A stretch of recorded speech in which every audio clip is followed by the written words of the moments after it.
Hello, welcome to another episode of Heart to Heart with Estitude. This podcast is hosted by Esther Omikunle, and on this podcast she shares inspiring and educative content to inspire you on the journey to living your best life.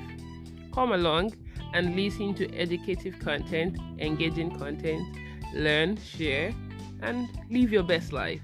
Thank you for listening. Let's get started.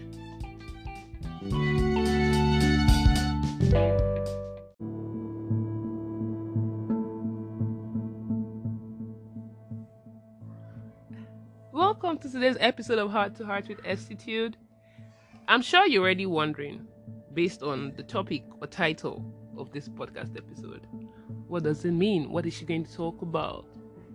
Well, I'm going to let the cat out of the bag, and I'm talking about newness. Yes, newness. You know what it means to have prayed for a thing or have looked forward to something, and then when that thing comes and you begin to walk in it, you begin to see the struggles of the new level or of the new achievement, of the new accomplishment, and you begin to wonder, wait, did I really pray for this? Are you sure I'm able to deal with all that comes with this? Yes, that's what I'm going to talk about today. The challenges that comes with, answered prayers, a new level, and all of that. I'm your girl Estitude. Let's dive right into it. I lost my identity. How? What do I mean? In August of 2022, I attended a retreat organized by the PWC Praying Women Circle, and the title of that retreat was Newness. So we're basically going there to, get out of the old, step into the new. And as I was at the retreat, God began to do things in my life, and even prior to the retreat, right? And I've seen several levels of newness, during the course of this year.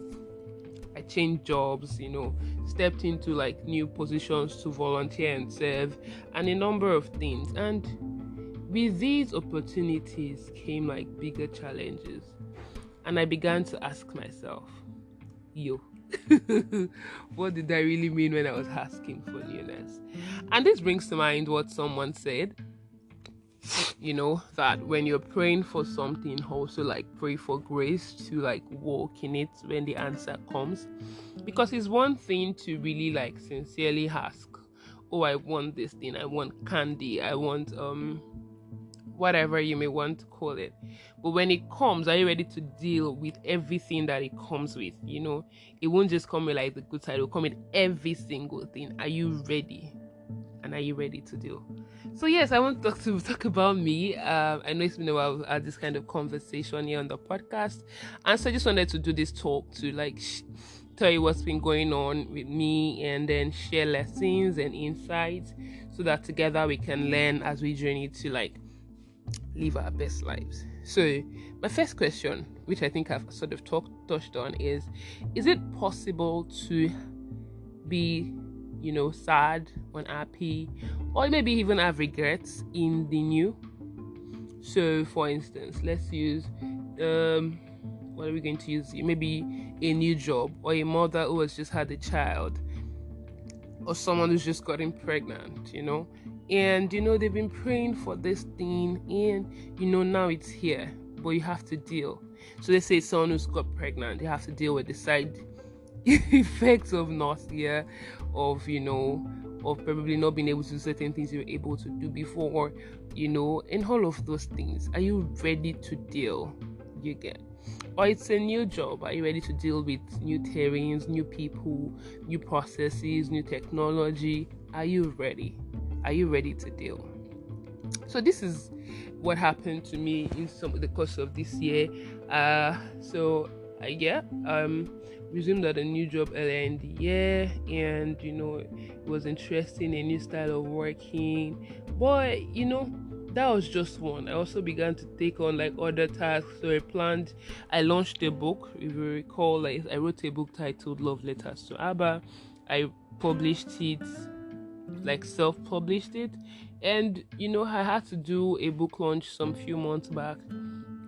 Apart from these, I also had to take on some other roles at church to coordinate certain things, take on some other roles at some other events, and just so it was like, yes, I've been praying for expansion, I've been praying for growth, I've been praying for new levels in certain things in my work, my career, my life, and it looked as if God was beginning to answer my prayers. But the question was, am I ready, or was I ready for the change that would come with it? Right at a point, with everything that was coming on, then with my health too, I began to get tired easily. I was feeling overwhelmed. I wasn't taking charge and being my best self like I normally would, right? I wasn't. So I was trying to get used to the new, but in getting used to the new, I sort of began to lose sight of who I am. And that's where I got the that's where I got the idea of titling this episode, right? I lost my identity, because I know who I am, and there are times when God reminds me who I am in Him, but I just realized that at some point in navigating these seasons, I was getting stressed, getting overwhelmed, and I began to say, wait, let's take a step back. Where is Esther? Because I began to almost lose my flow. You get? So yes. So what were the causes? I began to, because it was recently just came. I've been thinking around newness, and should I have journaled? I probably would share what I have in my journal on my blog. But I journaled about working in newness, preparing for newness, even for someone who maybe gets married. It's a new lifestyle, it's all of that. As much as you've wanted that thing, when it comes, sometimes because you've worked in a different style previously, to switch to the new is always not very easy. You get what I'm talking about? Yeah. So what were the causes that almost wanted me to get lost, lose my identity? Some of them were not being used to the terrain, the new terrain. When you ask for, when you're driving for the first time, I want to drive, or my friend says, when I used to write codes, I want to code. Now you start coding, and code has coded you. Yeah. So basically, new terrains are always sometimes tricky to navigate. And then because you're trying to navigate these new terrains, you may sort of forget to be yourself. I'm going to take a pause right now.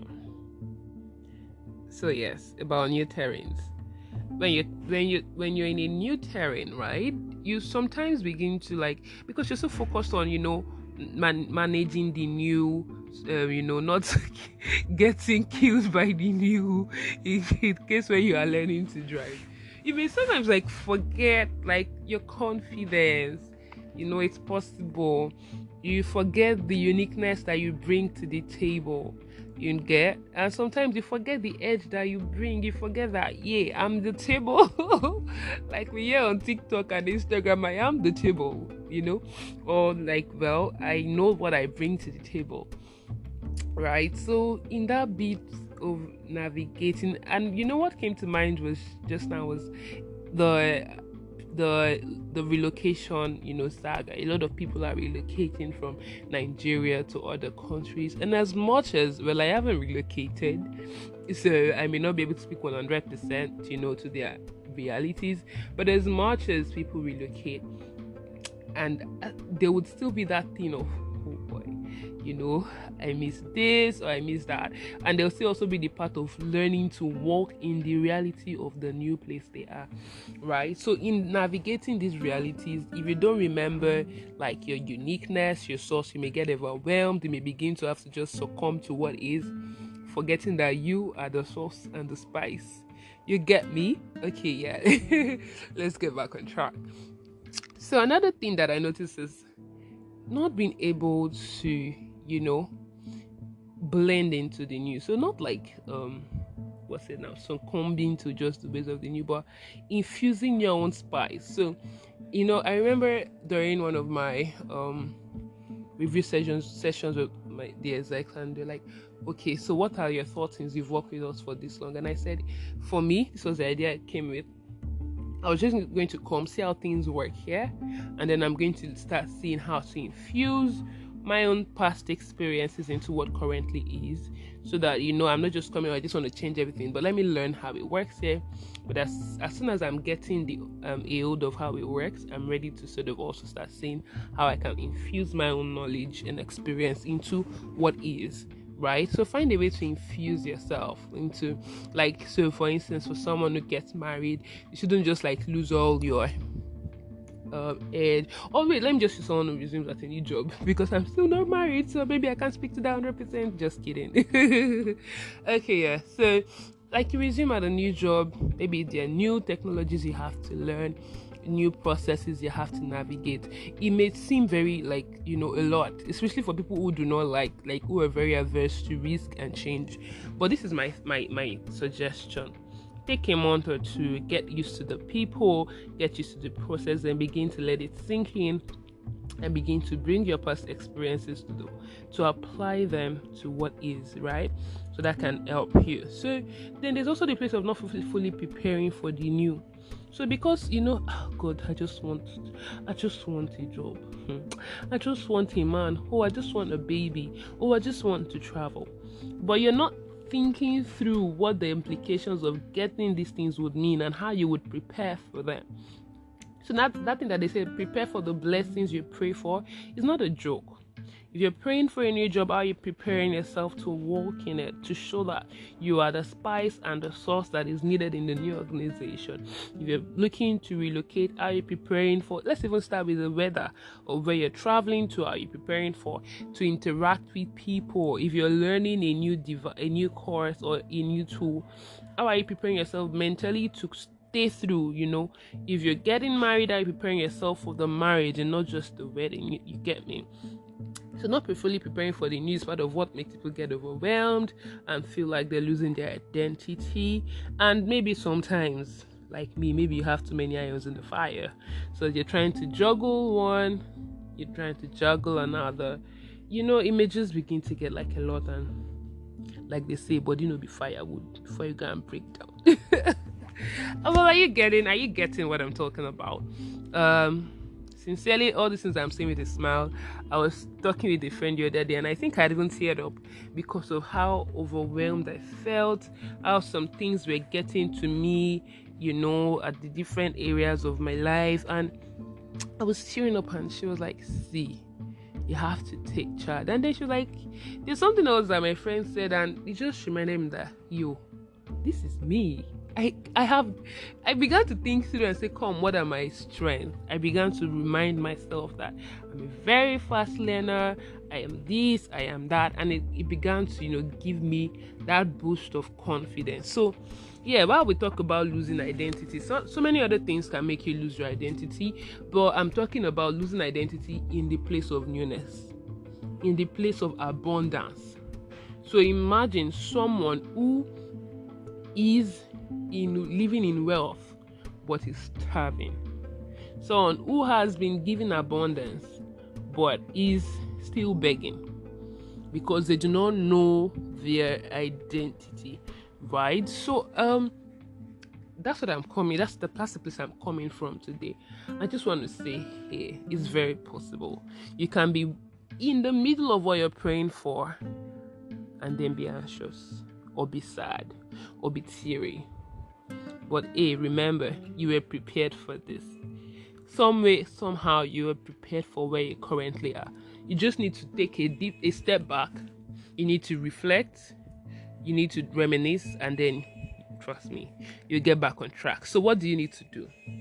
Maybe you're just like me, where I was some few days ago. What do you need to do? Tired, feeling like you've lost your touch, beginning to have self-doubt, not confident in your skills and abilities again. First step is to realize it. Don't beat yourself up. Don't castigate yourself. Just say, hey, this is how I feel. These are my thoughts. Maybe you need to talk to someone for you to realize it. But yes, talk to someone that you can trust and just admit that this is currently my reality. then maybe take a step back. Yeah. You may need to take a day, maybe it's a weekend or two, and just step back. Sometimes just do nothing, just rest, refresh, press that reset button, and take time to review what happened. What triggered this? I mean, one of the greatest skills anybody needs to have is self-analysis. Talk to yourself, review what went wrong, at what point did it start, what triggered it, what are my triggers, what makes me lose my joy, what makes me doubt myself, who are the people I speak with that trigger this, what situations do I find myself that enable this. Then when you're realizing all these things, don't sit in it, don't stay there. So when you're realizing, oh, I've been doubting myself too much, I've been playing myself small too much, underplaying myself, okay, I can't stay here, right? I need to do something about it. So that's the next step. You need to itemize your past wins. It's good to have like a document or a register of like your wins, maybe in your past work, in your personal life, in maybe places you've served. What are your wins? What are your strengths? Identify them and remind yourself who you are.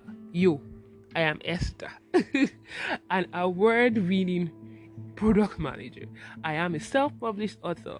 I am this, and it's not bragging. It's you building that confidence again. I hope I'm talking to someone that really follows, right? This may not be for everybody, sincerely, but this is for certain people who are in that stage, and maybe it's even just imposter syndrome that is bothering you. Remind the imposter syndrome of your wins. I organized this conference, worked with my team to put A and B together. I've got this. Yes, you've got this. I know you do. Okay, so celebrate your uniqueness. Maybe you just need to take yourself out to remind yourself that you, girl, I'm special. I deserve greatness. I am called to be more. Yes, I can be what I want to be. So yes, maybe just take yourself out, a date, a food date, a game date, anything, a personal date, or with a friend who is supportive, or maybe it's a day at the beach.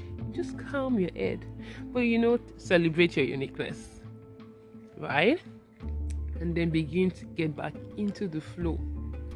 Begin to get back. And affirmations. Affirmations are very important. Tell yourself, speak to yourself. I am smart. I am beautiful. I know what to do. I have the necessary skills and resources to deliver on these things. My body has all the nutrients to feed my baby. I have all the love to give to my spouse. Tell yourself, affirm it to yourself that way, right? And then pace yourself. So as you step into your new, step into it back with confidence. As you affirm yourself, pace yourself. Don't rush. Yes, just pace yourself. Today, I'm going to take a step to reaffirm myself that I know what to write. So I'm going to take up my pen and journal. Maybe next week I'll write a blog post, or upper week I'll release a newsletter, but I'm going to pace myself. Right? So keep pacing yourself, then get back into the flow, affirm yourself, and maybe learn something new or do something new. Maybe you just need to write a course or a certification course. Maybe you need to talk to a fellow mother, or maybe you need to learn pottery or learn how to paint, or learn a new musical instrument. Who knows? So learn something new. And here, get back into your flow. Remember, you are unique. There's no other person on earth exactly like you. You bring spice, you bring flavor to anywhere you find yourself. I am Esther, and I've got my identity back. Yes. Yes, that's me speaking. I want you to take this confidence and passing it on to you. Don't lose your confidence. Don't lose your identity. Get back. Your world needs you. Your work needs you. Your family needs you. The world needs you. Okay? And you can be. No pressure, but you are and you can. Thank you for listening to this episode. If it has blessed you, remember to share with your friends and family. tried. I want to see you share with them. Tag me on social media. Let me know your thoughts. If this has blessed you, I really do love to read your feedbacks or listen to your feedbacks. Till I come your way again, I am Estitude. Love and light always.